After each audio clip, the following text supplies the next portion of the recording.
This is Josh Rees, and I'm so grateful you're listening to the Mile High Church podcast. 2 great classes start in March: Socrates and the Meaning of Life with yours truly, and Celtic Spirituality with Reverend Zamira Jazwerska. And hey, if you get anything out of listening to this podcast, consider making a donation. Go to milehighchurch.org and click on Give Now.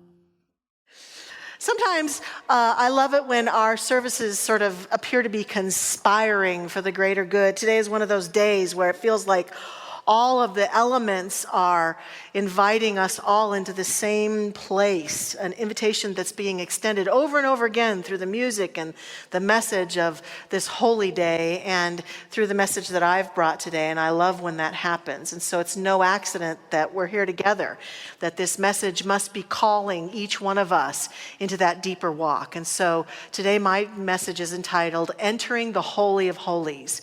And this title came from the experience that I had, technically in November, but where it really started was back in 2010. I was on a sabbatical from my church in Arizona, and I was home one day, and this new technology had just come out called Google Earth. And you could Google things on the planet. And so I had my little computer, and I was Googling all these places that I thought I might like to go someday. And so I put in the pyramids of Giza, and the camera just zooms in on the pyramids. And when the image of the pyramids came in, I started weeping. And it wasn't a sadness, it was a happy weep. It almost seemed to come with the words home. It was a soulful weep. It just literally emerged out of me from nowhere, and it caught me off guard. And I remember thinking, what is this about? And as I told the story to people around me over the years, some people said, well, maybe it's a past life connection. Maybe you had another life there. And I was like, well, I don't know. Some people believe in past life, some don't. I guess that's possible. And then people would say, well, maybe it's because the place is just so ancient. It's been around for so long, and the pyramids have clearly been there for thousands upon thousands of years. And I thought, well, maybe that's it too. I don't know, but I feel this connection. So Egypt ended up on the number 1 spot on my bucket list of places to go someday. And then last year, I heard that one of my favorite ministers, Dr. Kathy Ann Lewis from our Seattle Center, was leading a group to Egypt, which she does quite frequently, but this particular tour in November was going to be a minister's tour. And I thought, I think that might be mine to do. So I checked with my beloved husband, who the Egyptians have helped me to learn. I call him Habibi, which is the blessed one. My Habibi said yes. And my work Habibi, Josh, said yes.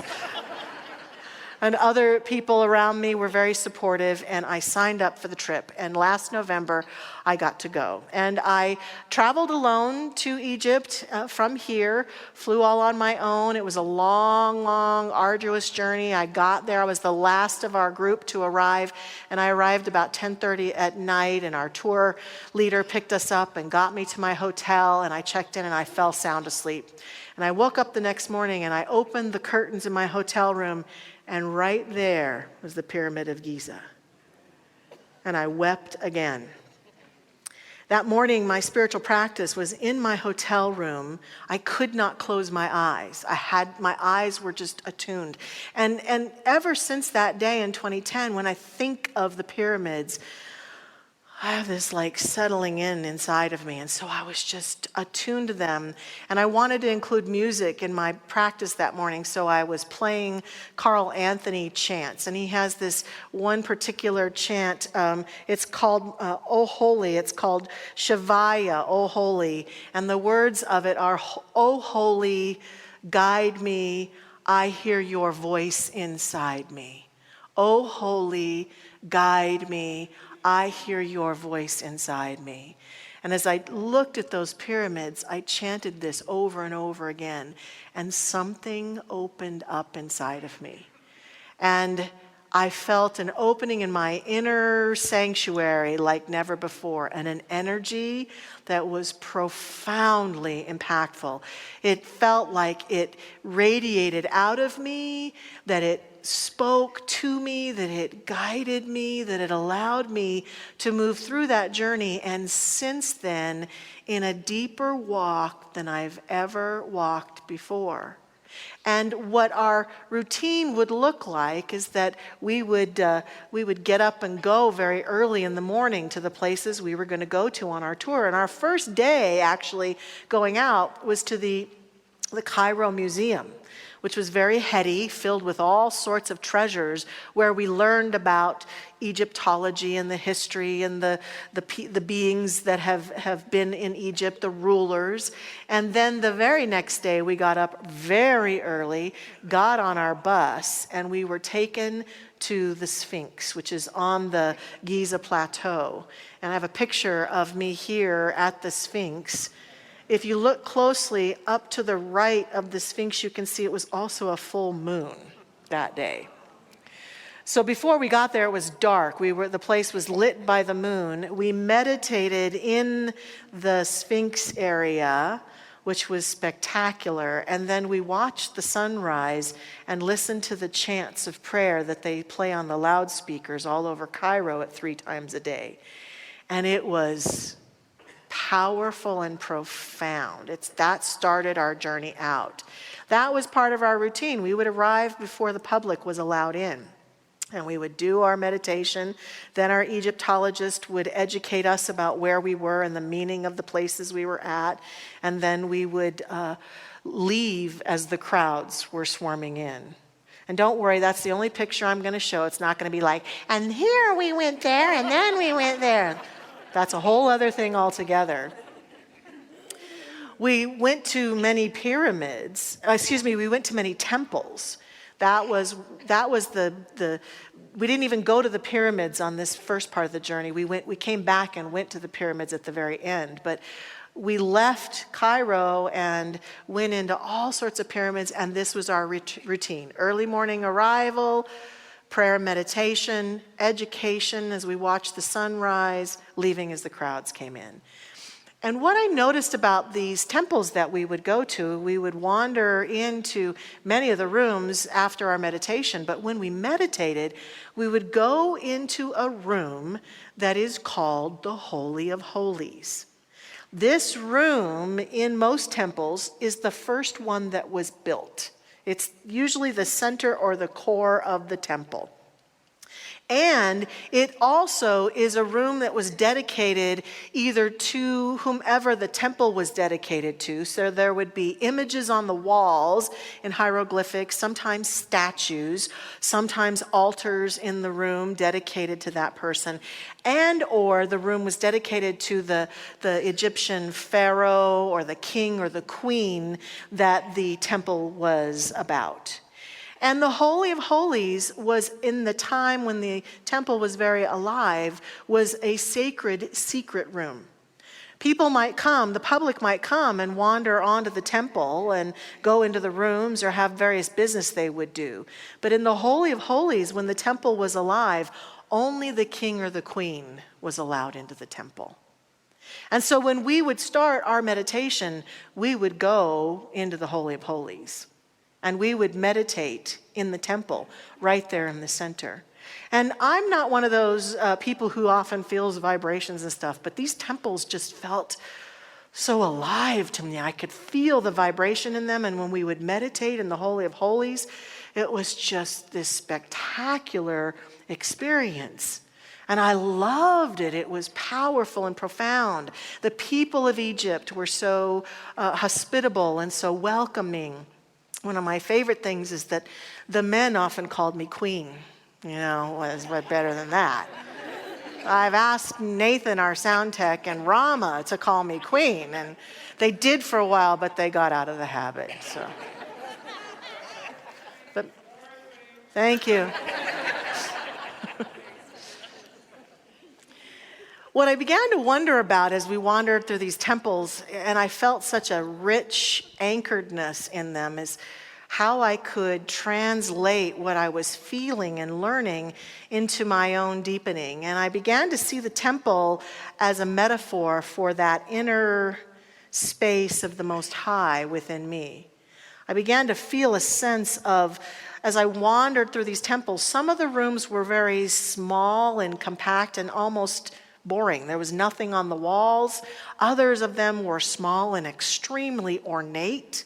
Some were big with high ceilings. Some we'd have to get on the ground and crawl under to get into, and then there'd be this big, huge space, and then we'd come back out. Some had statues in them. Some had hieroglyphics on the wall. Some did not.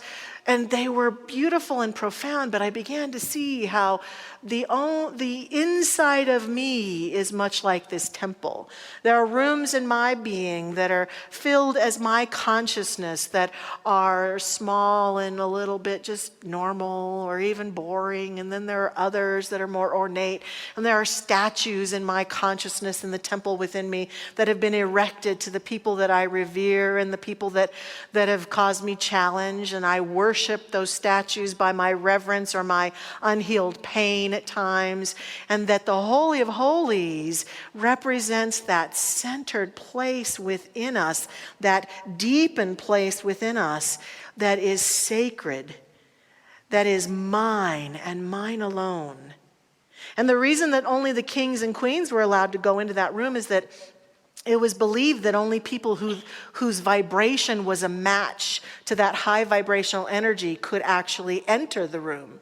And I believe that you and I have a space within us that's just like that no matter what's happened to us, no matter what's occurred in our life, no matter how successful we've been in this area or not successful, or how we'd like to grow, or how we'd have dreams have come true, or the hurts we've experienced, there is a place within us that is our Holy of Holies.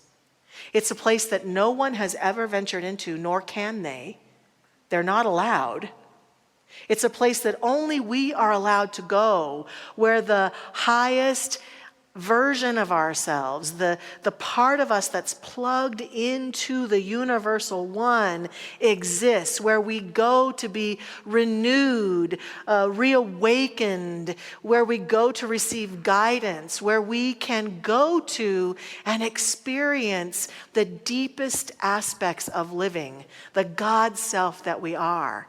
And as I felt that over and over and over again, I was reminded of some of the beautiful things that we were told by the great teacher Jesus. In the Judeo-Christian Bible, I particularly like, there are a number of versions of the Bible. I'm a fan of the Oxford version. There are these books, these verses in Matthew where Jesus appears to be talking to the listeners and giving them all of his best advice at once. It's a whole bunch of verses about, okay, now do this and remember that. And it is in that section of Matthew, in chapter 7, verses 7 and 8, that Jesus says, "Ask and it will be given you. Seek and you will find. Knock and it will be opened to you. For everyone who asks receives. He who seeks finds. And to him who knocks it will be opened." To me, this is his version of remember to enter into your Holy of Holies. That you must knock. And if you knock, if you choose to knock, the door will be opened. We sometimes feel that only the special people have access. Only the kings and queens. Only the more holy people. Only certain people. Only lucky people. But the nature of this, I absolutely have come to believe that every single human being has access to this. And by knocking, as he invites us to, and allowing ourselves to repeatedly enter into the Holy of Holies of our very being, we receive energy for life that supports us. Our founder, Ernest Holmes, in his book Ideas for Living, says, "But the kingdom of heaven must be the way God looks at things. God is a unitary wholeness. Each individual then can enter into his kingdom, which is already within him, only in such degree as he sees that he is a part of the whole thing, a part of all life, wed to it, one with it. We see in each other the reflection or the manifestation of the everlasting life, and each is an individualized embodiment of it. So our very teaching, every week we come here and every class we take and everything we do will always be an encouragement for us to experience that kingdom of heaven by knocking on the door of our own Holy of Holies. And what if I told you that it's only through this that any human being ever lives a truly satisfied life? If I told you that it's only through this that any human being ever truly lives a life where they feel guided, secure, connected, alive, would we make it a priority? See, part of why we suffer on this planet is we've got a whole lot of other things that we think are priorities. And what the Egyptians and the example of the temples and what Jesus and what teachers throughout creation have inspired us to do and admonished us to do is to make it a priority to enter into the Holy of Holies. And what becomes available to us, I think, are some very key things. The first one is security. We suffer so greatly on this planet by fearing for our safety. And in fact, we let that fear overrun us constantly as we watch things happen in the news, as we watch what happens on social media, as we listen to what might come down in the life of this human experience. And yes, we've all probably not been safe at times. Our physical bodies have not been safe. We've been ill, or we've had an accident, or we've had a violence perpetrated upon us, or we've been betrayed, or we've been abused in some way. So this is not to acknowledge that we aren't safe sometimes physically, but there's a difference between not being safe and not being able to heal and be strong and walk through those moments. And what happens when we've accessed this Holy of Holies and we know how to get there, even in those moments where we feel the greatest challenges to our own safety, there's a sense of security about how to be with that, how to deal with that, how to heal that, how to walk through that and remain whole even in the midst of that. That's the kind of safety I want to live in. Because I can't guarantee anyone that there won't be times we don't get sick or we don't get hurt or things happen. But what I can guarantee to those who will heed the words of this invitation is that upon experiencing this deepened sense of our Holy of Holies, that inner voice is the voice of true safety. That inner voice is the voice of true guidance. Even in death, it can be that way. The Egyptians, as many of you probably know, have very strong notions about death that still they practice often to this day. And that they allow the person who's going to die, they make way for the person to have everything that they think will make them feel more secure. So if the person likes cats, they'll be sure that they die with lots of cats around them. And they leave food in their tombs so they don't starve to death in death. And they write the story of their life, depending on how wealthy or how regal they were, on the walls of their tomb. We were in the Valley of the Kings, and we went into a tomb, and we had to walk about a half a mile because they had to put all the pictures and stories about this person, because we don't want the person to die and not get to their location and not have enough food, for God's sakes, right? And so it's a very interesting practice that made for beautiful tombs that have been unearthed over the years, but they put all their treasures in their tombs. They put gold so they'll have gold for the other side. It's kind of a beautiful thing and kind of an insecure thing too at the same time, right? And so it's about allowing ourselves to feel the security of the divine. And I would invite us to ask, what am I thinking I need to be secure versus this need I have for connection? Is it my phone? If I was buried in the Egyptian world, what would people put in my tomb because they said, I love that? Ice cream, maybe? I don't know. What would it be? Coffee? Yes, I agree. Now that's for me. Ernest Holmes wrote in Questions and Answers to the Science of Mind, the kingdom of heaven is that place within ourselves where there is universal and individual peace at all times. Peace that holds no doubt of our abiding good and wise divine protection. To enter, we must simply recognize that this kingdom exists and exactly where Jesus taught us to seek it, within ourselves. So security. The other thing we get, I think, is energy. We are often struggling to feel energized, to do the things we want to do, to live the life we want to live. And what I discovered, even in Egypt, it was a very physically taxing trip. Lots of walking, and in those final days when we climbed the Pyramid of Giza, it was like climbing 3 stories up a ladder, and climbing and walking and walking and climbing and falling into bed every day with that feeling that I love of, I feel like I've really used my body to its fullness, and I'm so happy and so fulfilled and so energized by it. I don't feel depleted by it. And that feeling is ours when we have the willingness to enter into the kingdom of heaven, into the Holy of Holies that exists within us. And then the last I've already mentioned is guidance along the journey. Who among us hasn't felt that need at times? I need to know what to do. And so we go to other people, which can be a great form of guidance, or we go to the internet, which can be an okay form of guidance, or we go places to get guidance when all the while, right within us, there's guidance about, do I have that surgery? Do I walk that walk? Do I make that career leap? Do I enter that relationship? Do I leave that relationship? There's such guidance in the Holy of Holies that exists within us. Powerful, powerful guidance. So the last thing I want to say is that I want to talk about how do you knock effectively? Because when I work with people in classes, what I hear a lot is people will go up and knock once and there's no answer, so they leave. Well, I don't have a Holy of Holies. I don't have a kingdom of heaven within me. Everyone else must have it. But I knocked once, and no one answered the door. For many of us, this is a habit that we have lost. We've habitually knocked on the wrong doors. We've habitually knocked on doors that will not necessarily be the form of guidance that we need.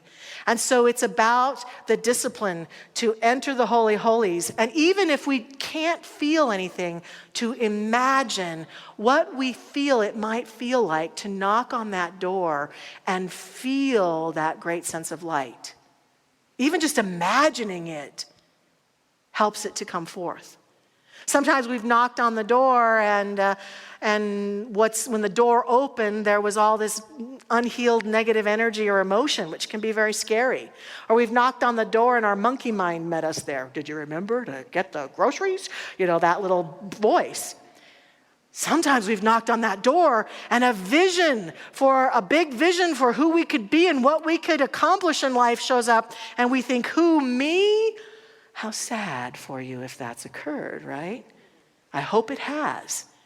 Because all of this is part and more of what can happen when we knock on that door.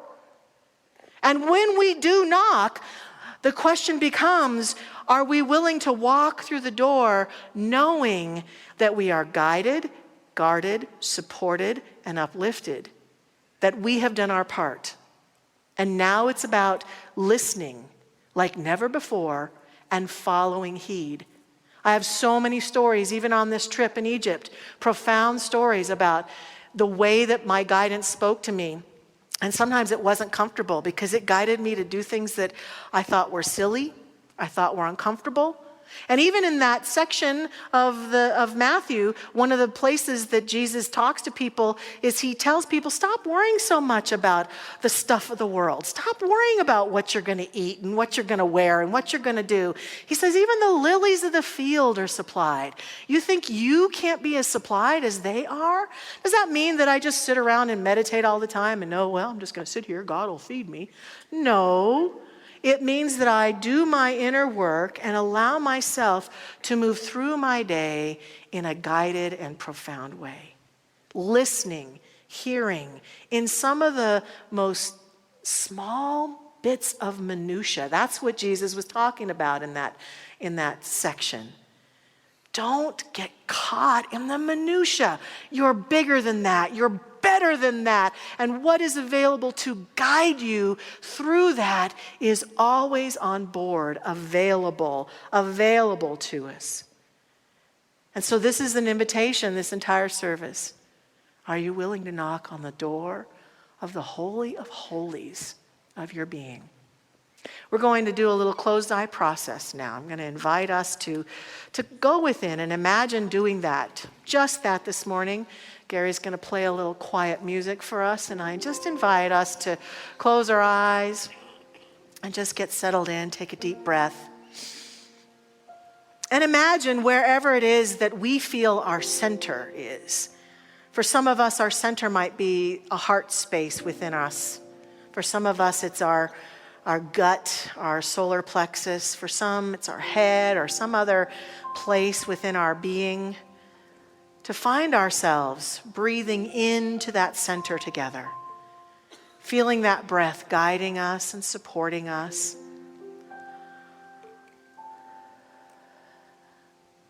And we recognize that we may have had stories or experiences that have caused us to doubt if we even have access to the kingdom of heaven or to the Holy of Holies within us. And today in this process, I invite us just to sweep those doubts away. Even imagine just sweeping them away with our hand or blowing them away or sweeping them away with a broom, and just imagine standing before a beautiful door, and we can feel the light protruding out of the cracks of the seal of the door between the door and the wall.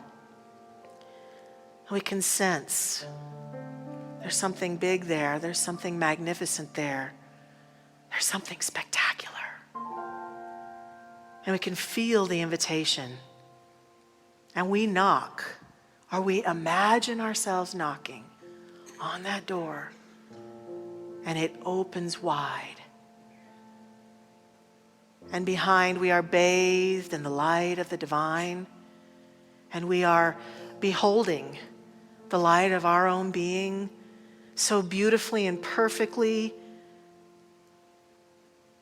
in the divine, as the divine, this perfect, unique expression of God that we are. And we step in to that Holy of Holies and just feel ourselves in this space, imagining ourselves in this space, and letting come whatever comes as Gary sings and helps us to continue to anchor ourselves in this holy, holy place. Behold, the kingdom of God is within you. Not just a place to get into someday, far away. Be bold. It's something that you can tap into.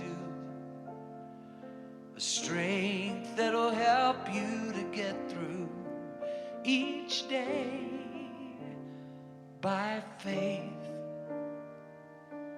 Oh, behold.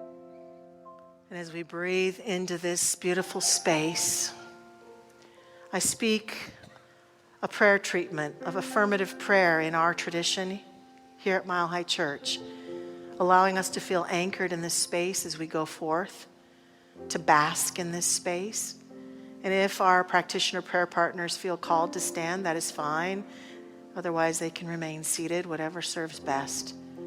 For I recognize that there is one power, one presence, one life in this universe. It is everywhere present. It exists in, through, and as all of creation. The moments of creation that are filled with conscious awakening as we walk through our days, and moments like this where we are imagining and allowing ourselves to feel and sense the divine light that exists within. And indeed, we accept and know that this power and this presence exists in the innermost sanctuary of our being. That this space is our unique, safe, energizing, guiding space just for us. No one else allowed. No one else can enter.